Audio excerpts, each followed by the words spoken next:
Okay, here we go. The broadcast is now starting. All attendees are in listen-only mode. Welcome everyone to today's webinar entitled 3P Product Design, Innovating with Lean Tools. I'm Scott Shive, Director of Marketing Communications for AME, and I will be your moderator today. Today's presenter is Ken Rolfes, President of KDR Associates. Ken is a longtime AME volunteer, three-time AME Regional President, and two-time member of our Board of Directors. I will let Ken introduce himself further at the beginning of the webinar. Before we start, just a couple of housekeeping items. You'll be in listen-only mode throughout the webinar. You will see that you are muted on your attendee panel on the right side of your screen. And if you have any questions during the webinar, please type them into your question area in the attendee panel and click on Submit. We will review the questions at the end of today's presentation and answer as many as we can. And when you log off today, please check your email inbox. In it will be an invitation and link to fill out a short webinar attendee survey. And please take a few minutes to complete the survey today, as your feedback is very important. And if you do it today, you won't receive a second and third invitation from us asking you to complete the survey. Ken has graciously agreed to provide a PDF of his presentation to all of today's attendees, and we'll be sending that out along with a recorded link for the webinar replay to each of you within 48 hours. So without further ado, I'm pleased to introduce Ken Rolfes, who will present 3P Product Design, Innovating with Lean Tools. Take it away, Ken. Well, thank you, Scott, and welcome everybody. I'm glad to have all you folks join us here today as we kind of enter the uncertain world of product development here. And so what we're going to cover here is a little bit of about the squeeze machine project that we've been using as a model for product development and the lean tools that we're employing to carry this project forward. First of all, a little bit of background. Scott said, I've been a long-time AME volunteer. I've been in operations for over 35 years. I've led product development for almost 20 years, and primarily in the industries of electronics and medical devices, if you will. Currently, with KDR Associates, I work with companies large and small, some you probably recognize here, to get greater value in their improvement efforts, and which includes their product development process. And so my objective today in this webinar is to illustrate how lean tools applied to product development can accelerate and contribute to success. So our little overview of what we'll be covering today is we'll have a little bit of a background, cover a little bit of the background. We'll take you through our project status and what our results are so far today, to date, the methodology that we're following, and some of our learnings as we wrap this up. So that's kind of the pace of what we'll cover here. So let's take a little bit of step back, a little bit of a background here. And this is a chart here, and you can probably dig some of this statistics up yourself. If you look at and you Google product development success, you get a gazillion different surveys and such, and they all kind of come into the same thing. It tells you we got some real opportunity for improvement. If you look at these charts here, it ranges between a third to two-thirds of the products fail are considered failures in the marketplace, and somewhere between half and quite a bit of number of them have innovations fail to return their cost of capital. So we think there's, and this is what's really motivating us here at AME, is to really look at how lean tools can help us improve our success rate in product development. So here's how we're looking at this: is product development.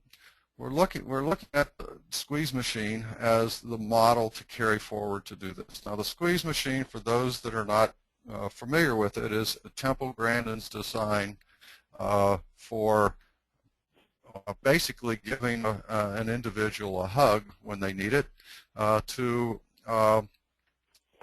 reduce anxiety. And in autistic people, when they're touched by other people, it raises their anxiety level, and unfortunately a hug would help them reduce their anxiety. So she designed this squeeze machine something like 25 or so years ago, and it works, and it really gives, it calms people down. And so we embarked upon a program here to use the squeeze machine as a model for product development. And so if we look at product development, it's really kind of two pursuits. One is really it's a knowledge generation process in which we're going through various different iterations of learning, experimenting, testing, hypothesis, and generating knowledge and filling knowledge gaps. And the output of it is really knowledge which is represented in the recipe. So for example, if we're going to bake a cake, you need to know what your ingredients are, or your bill of materials. You need to know your proportions. You need to know your processing and such. And so that knowledge is represented as by the output of what your product development process is given. So that's the one pursuit. The other pursuit is we want to create products that customers actually want, and that's what we understand is to be pretty challenging. So this is our project. Our project is, as we look at this, we laid it out once we got permission from Temple Grandin to pursue. We laid out the project is, first of all, understanding the customers and using the voice of the customer event to do that. Moving into an ideation and design activity, which we called our 3P. Prototype demonstration as a follow-on, and into validation. And where we're at this point in time is we're in the validation phase at this point.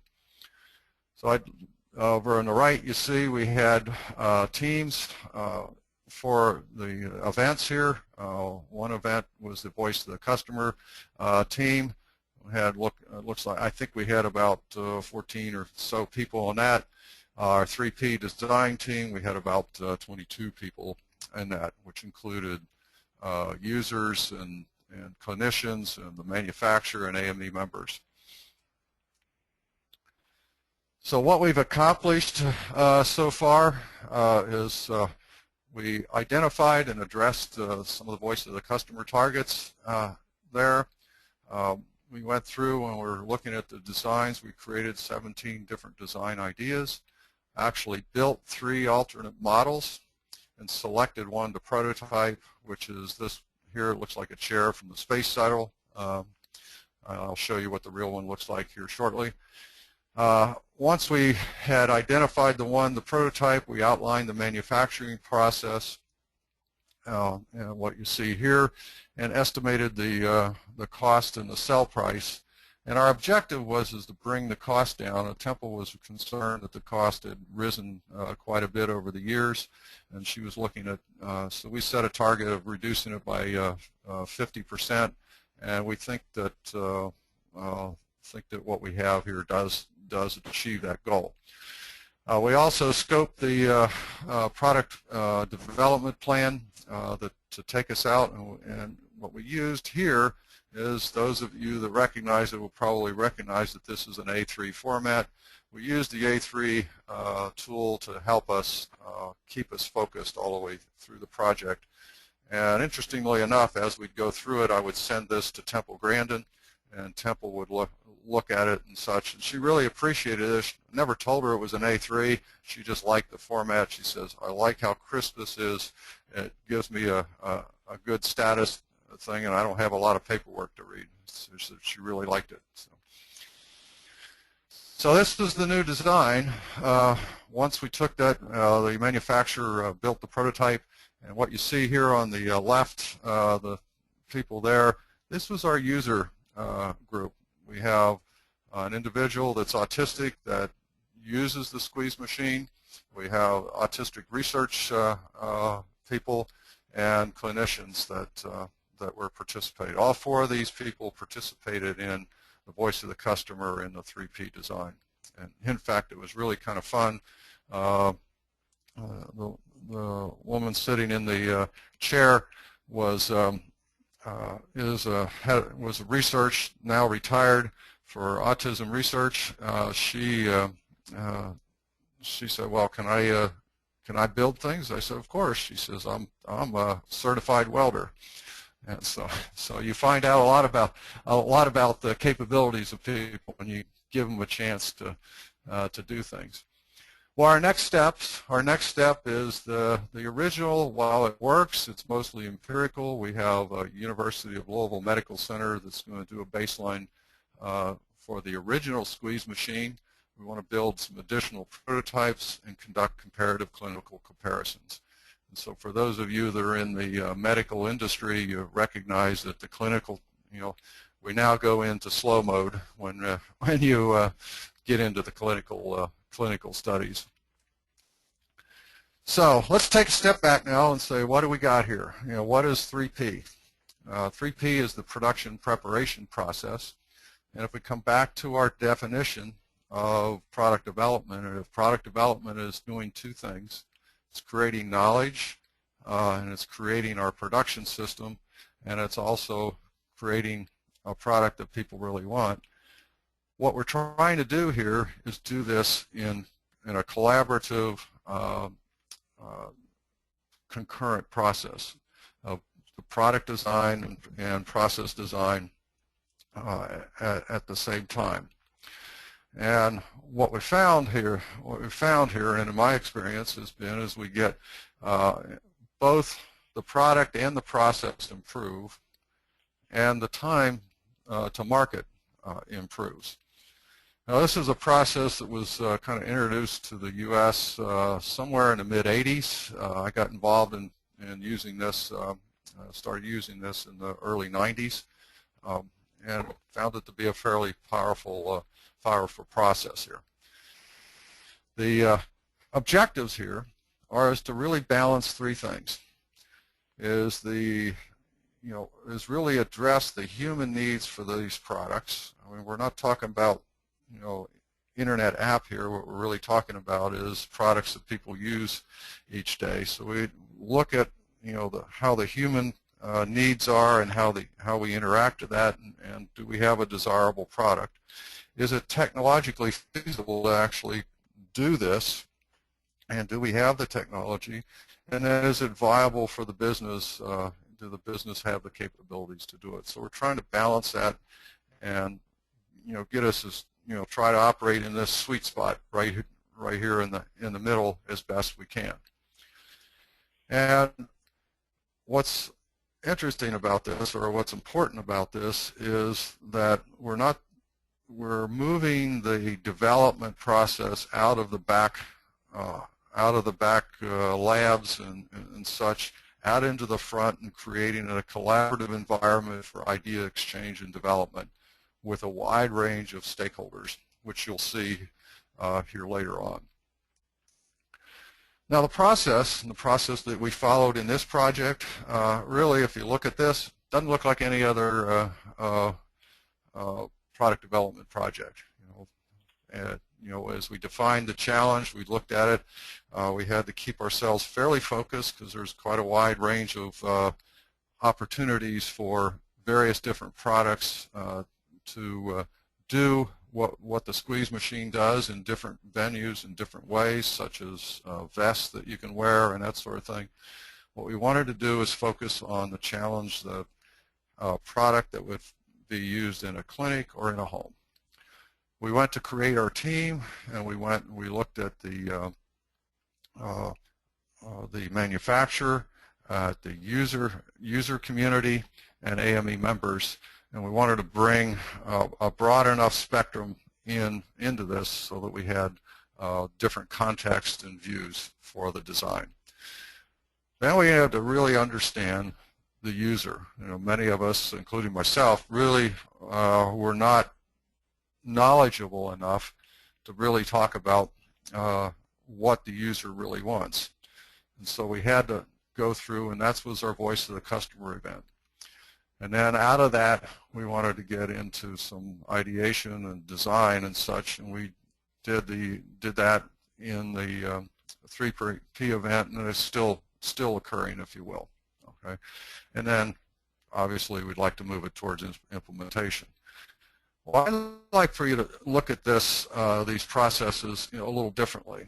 I think instead of simply looking at this thing in a orderly sequence of steps or phases and such, I like to look at it as really in terms of 3 different phases. First of all, inspiration. What motivates us to go solve the problem and create the understanding, which really kind of covers a number of areas and it overlaps somewhat with the ideation. Okay, and the ideation is where we actually create, go into some creative problem solving, do some experimentation, we do some building, measuring, learning, adjusting, changing, and so we're going through those iterations. And then the implementation is where we take it from the project stage into people's lives.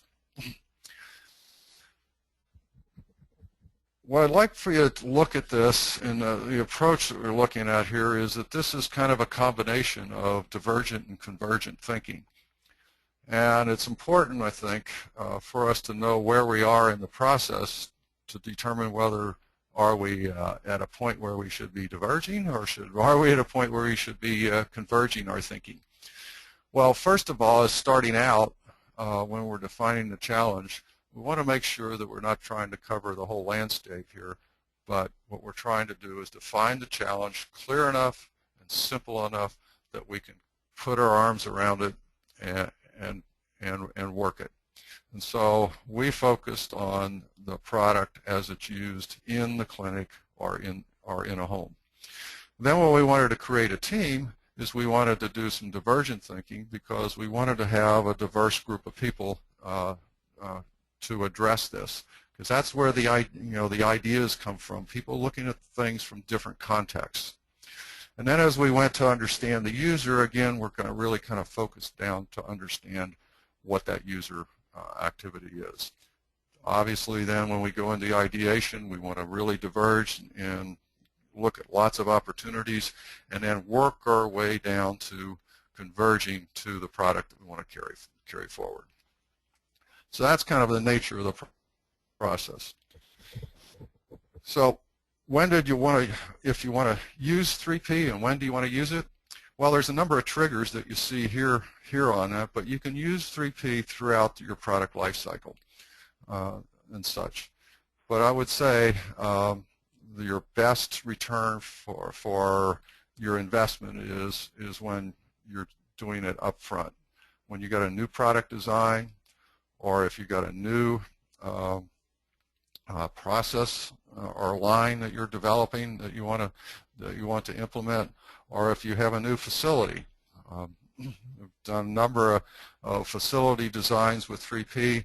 The healthcare community has done a lot in facility design. So if you're up front, that's where you get your best return on investment. So in starting out your 3P effort, you want to focus your efforts. You want to understand where you're at and what level and what the scope is. You could think, for example, if you look at the lower picture on the right, the left, excuse me, your other right, that is. Anyway, if you could think about it, if the Higgs boson particle that was, I guess, demonstrated about 1.5 to 2 years ago, could it be a 3P experiment? About 45 or so years ago, the hypothesis in particle physics said that this particle had to exist, and so they had to spend billions of dollars and build the largest particle accelerator in the world to do it. But in effect, what we're really talking about here is kind of a 3P experiment. Now, obviously, we don't have 45 years and billions of dollars here. We want to do it on the cheap, if you will. But the fact is that's what 3P is really all about. It's take a hypothesis, create a model, run a test and experiment to demonstrate and learn from that. So we want to keep each 3P event scope clear and simple. We want to understand what we're trying to do, what our experiments and things that we want to do. Now, the other part is that we're not talking, when we do a 3P event, we're not talking about one event and that's the only time that it's ever done. If you're going to do a new product, you do more events as you drive down into the detail level. You could drive it down into the product level for some design application. You could do it into a factory level design, or you could do it all the way down to a workstation design. You could do it to an item design. So the important point here is that as you get better at using this, it becomes a way of experimenting and getting things done quickly. So let's start here, and the principles of lean and product development. Lean might look a little bit different in product development, but the principles are pretty much the same. We start with the customer interests. We start with understanding what the customers are doing. And the thing we have to recognize is that it's easy to kid ourselves that we really know what the customer wants. And what we have to recognize, it really has nothing to do with our capabilities. It really only is about what the customer's doing, what problems they're trying to solve, and what their experience is. And so what we want to do before we get into design and experimentation is get out there with the customer, walk in their shoes, feel what they feel, see what they see, touch what they touch, hear what they hear, experience what they experience. And in our case here, we were dealing with a product that's used in a clinical environment. That being the case, we were limited to be able to do that. So we brought the users and the people into the manufacturer's location so that we could experience it ourselves. We looked at this as an iterative process. It's not one conversation. It's a constant dialogue as we develop our rough concepts, and models and such. We're continuing to create conversation and dialogue with the customer to get feedback so that we can adjust, change, and such. And I might note here is if any of you have picked up the book, The Lean Startup by Eric Ries, I guess it is, what you see is that they picked this up in the Lean Startup community in the last couple years. So this, you can get some good background reading on it. It's a good reference for you.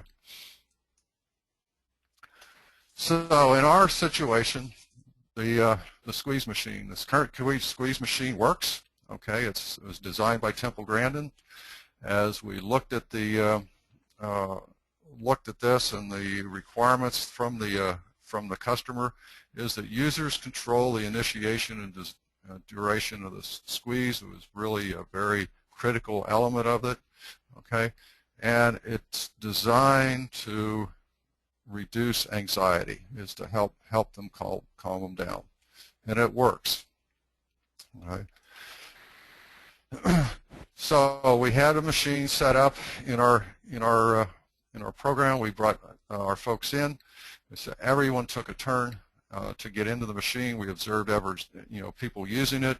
And what you see here is how it's being used. You see the person. If you look at the diagram and my pointer there, see how the person is supposed to be in the machine, what the correct position is. There is problems that occur because if they don't get the right position. And what you see here is this is the nature of the machine. Okay, and we also has a over here. You see the pointer pointing. This is a compressor. It's that's used. It does make a little bit of noise. So we went through and did our kind of our discovery. Well, if you think about this, that it's designed for anxiety reduction, and here you have a person that's anxious coming into the clinic and such. The first impression is rather important, and the user's first impression here we looked at is we said, well, I don't know what it looks like to you, but it looked to me like this is possibly some sort of torture machine. And one person said, hey, this is what it looked like to them. And in fact, the clinicians, and some of them actually put a tarp over the machine so the visitors don't see it and get the wrong impression. But it does work, and that's what we wanted to improve. So we went through that understanding and such, and we created, and then we took the customer interests, which were things like the customer's interest was that it's safe, that it provides therapeutic pressure, it's consistent, it's durable, the user has control and such. And we mapped that. We laid out the product here, as you can see in here, and we mapped each of the customer interests to the product attributes or subsystems, so that we really focused on what is the primary influence of those specific interests. From there, we took each of the interests and we created this four quad area here, in which we're trying to get what we call knowledge briefs. Now remember, at the voice of the customer stage, we're not looking for design solutions. What we're looking for is understanding of the customers so that we can carry forward to the designer. So what we're looking at is facts about the customer is, first of all, why it's important to the customer, what we've learned from observing from the customer's experience, the conclusions that we have learned that the designer should know, says, hey, this is kind of problematic, and what the new design should address, and some actions we need to take before the design work, if any. Okay? So we created knowledge briefs around each one of the customer interests, and that was and the purpose of that is to help us guide our design. So then we went through looking at opportunities for improvement. It wasn't hard to find. We had about 79 different opportunities for improvement, and then we affinitized them and put them into the customer interest categories and created targets for the design group to work on. And it came down to these 11, and we had the user group give us a 1, 2, 3 priority for these for these targets here. Interestingly enough, I would have expected cost to be higher up on the scale, but it actually ended up being the last one on there. At any rate, what we did is set targets for the design group. So then we went into some little time later, did a 3P event, and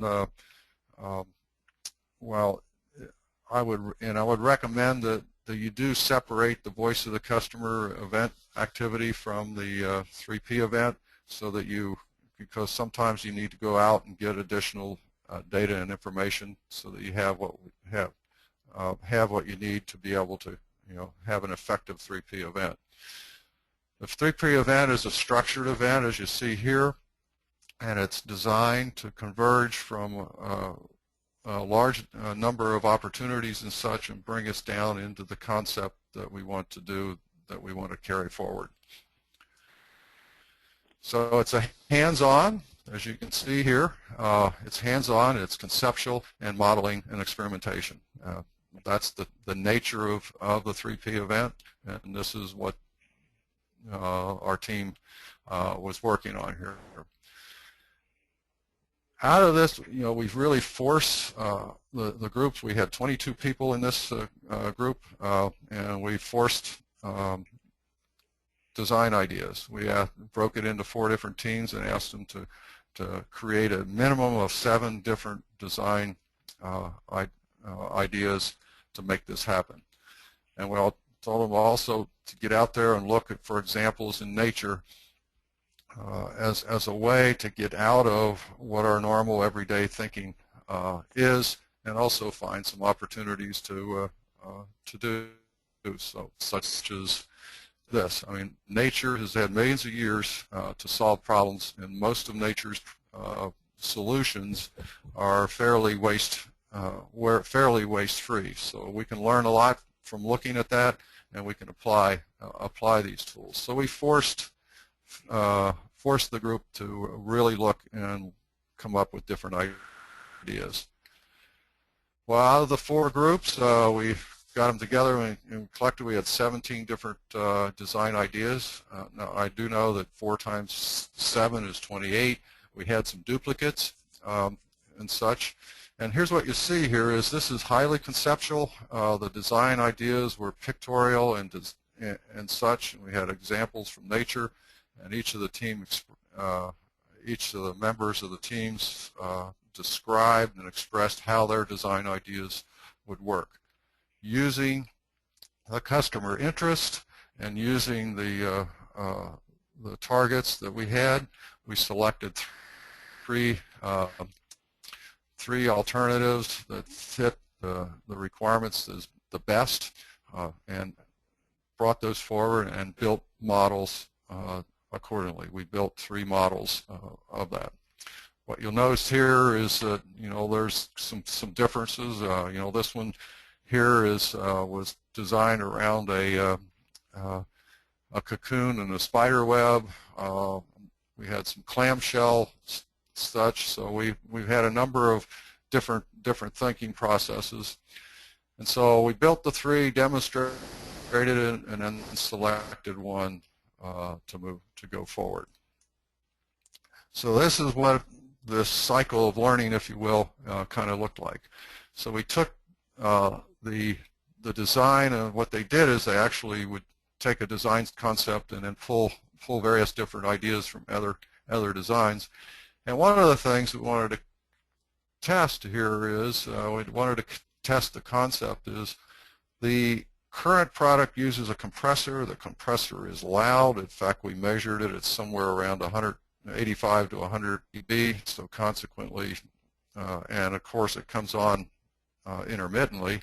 So we wanted to not have that in the room with the product. So we looked at this is how can we do this without a compressor? Can we may have a silent way of introducing pressure? And so they ran some tests and validated their concept here that they could use a bladder.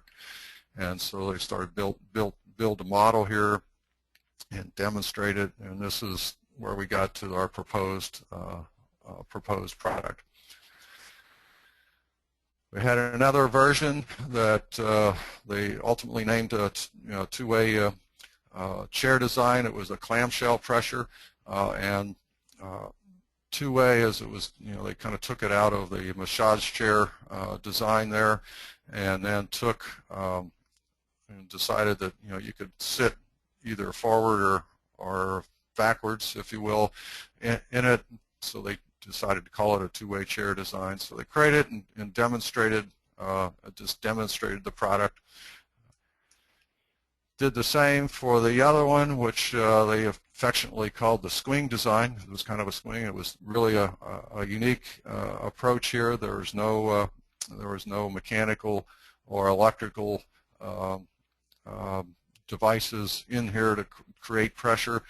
The concept was to have the person's body weight get in and create the pressure, and because the body weight creates the pressure, it would create pressure appropriate for the size of the person, self-adjusting, if you will.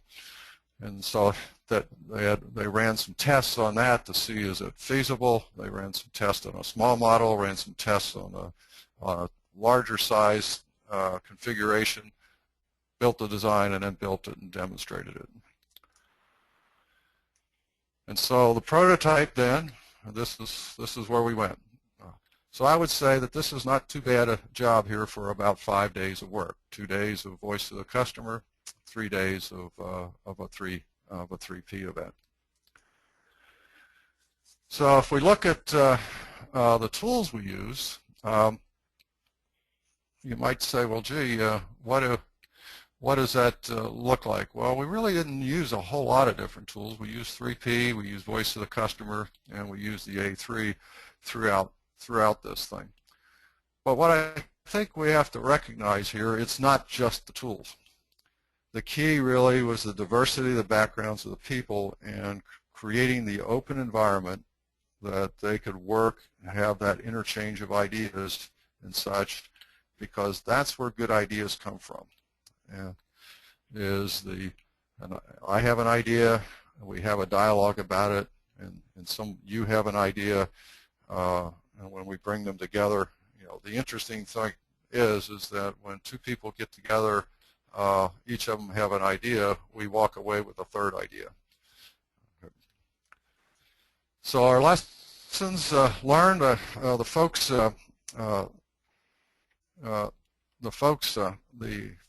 that participated kind of put this together, and I kind of affinitized them into 3 areas. The first area was really dealing with the focus of the activity in the first place, and they felt that what made this successful for them was knowing the level that they're working at and keeping it focused on the problem, and that they felt that the A3 was helpful to help them keep the focus on the goals and such, and understanding what they're doing. So focus is key. The second is really the group dynamics and the team dynamics and the composition of the group. What a number of folks said, you know, this is really hard work and such, and having fun is really important, because if we're having fun, people are engaged and the ideas flow and people have the freedom to express their ideas without criticism for others. And then the other part what I thought was interesting is, you know, which you'd say, gee, why would they actually want to feel the need to say this? And that is, when you don't know, don't be reluctant to pick up the phone and ask. You know, look at the internet, look at the phone, call suppliers, call customers when you need the information. Don't wait until later. And finally, the third category was kind of dealing with around the design and the ideas, and making sure that ideas get considered and that they don't get lost. And a lot of it goes with the how the teams work and such, but experimenting and learning from cardboard and wood models is pretty cool. It's a cheap way to do it, and so consequently, let's make sure that the designs are given a fair shake. Don't discount a design too early. So with that, I'll kind of wrap up. Hopefully that gives us enough time for some questions here. If your questions are not addressed here and you want to get some input or have questions, my email address is here, or my phone number is here. You can give me a call. I'll be happy to address them.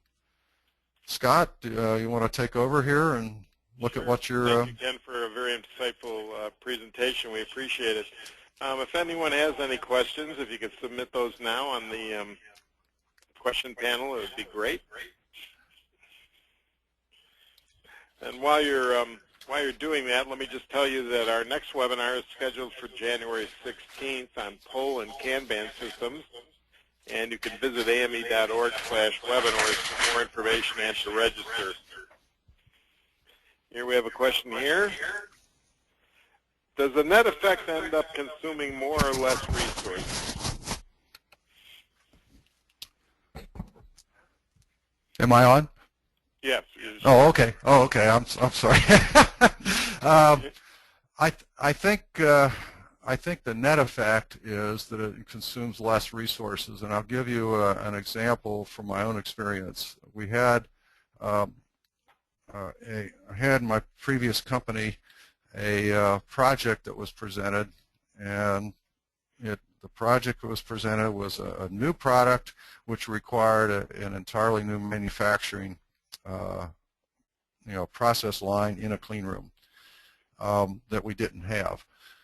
And so they laid it out and they said this is a 2-year project. Well, for our company, a two-year project and the amount of money that they were presenting was not feasible. We were a leveraged buyout company, had limited capital. So we wanted to try. We said, "Geez, this is not gonna fly." And so we took this process, because I had experimented it earlier with another product, and so we took this project and said, let's see if we can readdress this project through this kind of process. And to make the long and short of it was this, is that we went through the project, we completed the manufacturing, we completed the product, and we launched the product in half the time that was originally said.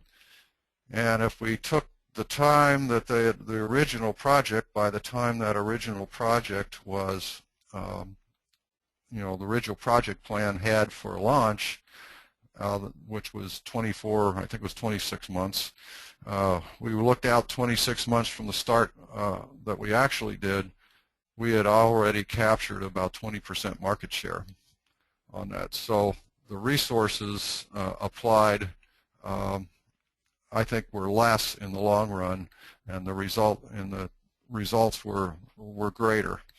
So I don't think you're going to see that it's going to consume more resources, but it does consume resources, attention, and focus.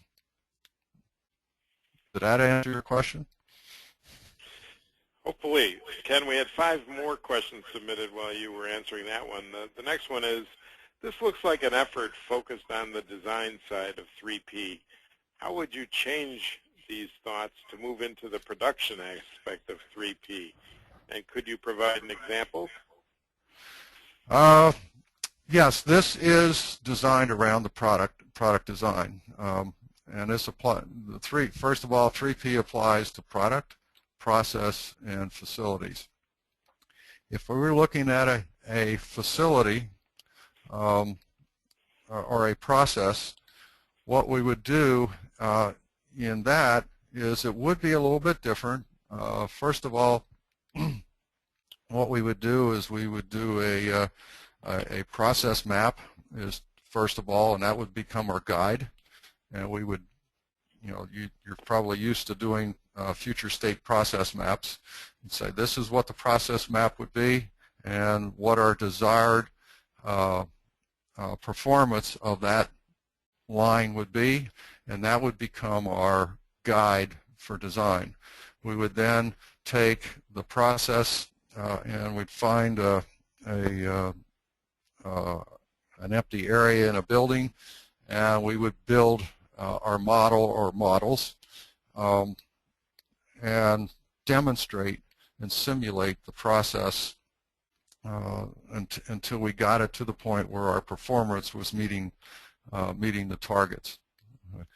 Not a whole lot different from the product, if you will, in concept, but in actual physical characteristics. We are building models, and we are demonstrating it, but we're demonstrating different things. We're demonstrating the process, and we're doing it out of cardboard and wood and such. Very good. The next question, Ken, is what if you can't do hands-on builds of your 3P designs during the event? Any other suggestions?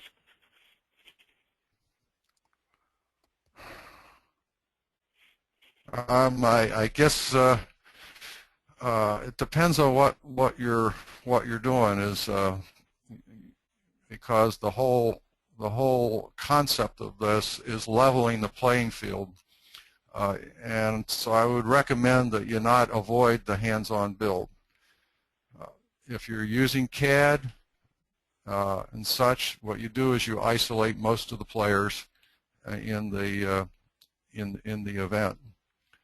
So I would say if you can't do hands-on build,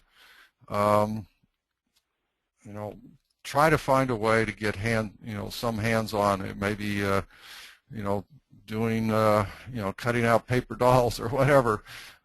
But in order to get people to level the playing field and get people involved in this, you need to make it so that people can touch it. I mean, we are talking about products here or processes that are physical.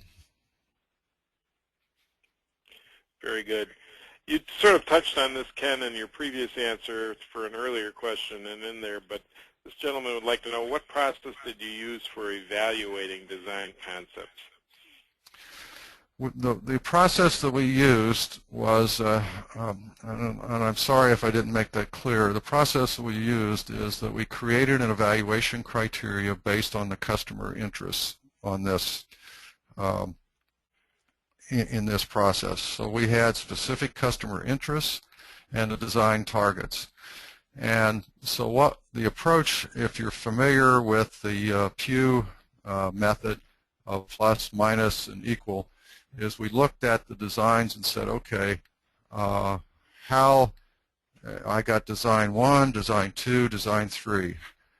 If I look at, if I have my design 1, looking at the characteristics here of a known baseline, which is our squeeze machine, is design 1 better at this characteristic, equal to, or worse than? And so what we were looking at is driving to get as much more pluses, and that's because we had the squeeze machine as a baseline. If I don't have a baseline, you have to use a little bit a different evaluation method, and so you might use a ranking scale and such. But in this case, we used a comparison to the squeeze machine. Very good. Next question. Did the team attempt to capture knowledge they had learned from the event for future product development? And if so, what format was this in? Because we were, the format that we used was the knowledge briefs that I showed you and the A3, which we're following, which we're using. Those are the two tools that we use. We didn't get into, mainly because we didn't have the time to get into a lot more of the detail of the specific designs there. And I would recommend you could use the same tools for that. Very good. Next question. What are the 3 most important lean product development tools or techniques that you would use in 3P?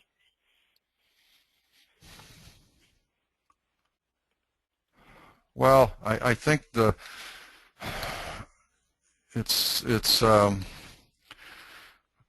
I guess the most important first is your voice to the customer, and creating the knowledge briefs out of that voice of the customer.